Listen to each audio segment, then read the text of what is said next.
आदर्श विद्यालय नुआपड़ा तरफ रिक्वायरमेंट आसी जदि आम भैकेंसी देखा ए देखो चौकीदार भैकेंसी रही हॉस्टल वार्डन भैकेंसी रही से कुक मान भैकेंसी रही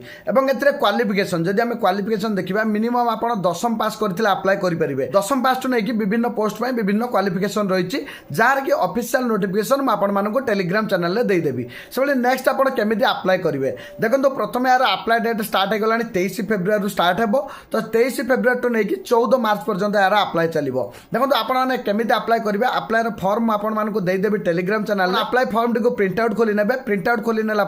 नेक्स्ट से आड्रेस मेंशन कर आड्रेस को आपंकर संपूर्ण डॉक्यूमेंट सहित स्पीड पोस्ट करार अच्छी नेक्स्ट जो जब आपंकर सिलेक्शन हुए नेक्स्ट आपको जाकि डॉक्यूमेंट वेरिफिकेशन करार अच्छी डॉक्यूमेंट वेरिफिकेशन सरला आपको जॉब टी मिल जाव तो ए कौन एग्जाम ना केवल आप डॉक्यूमेंट वेरिफिकेशन करके जॉब टी को आपरेंगे जदि आपने इंटरेस्टेड अच्छा निहाती अप्लाई करूँ और जो मैंने इंटरेस्टेड अच्छा से वीडियो निहाती शेयर करदे जदि आपको मन में किसी डाउट थाए ताल मते कमेंट सेक्शन में पचारि पारे कि टेलीग्राम में मेसेज करेंगे देखा नेक्स्ट वीडियो फॉलो करने जमा भूलें थैंक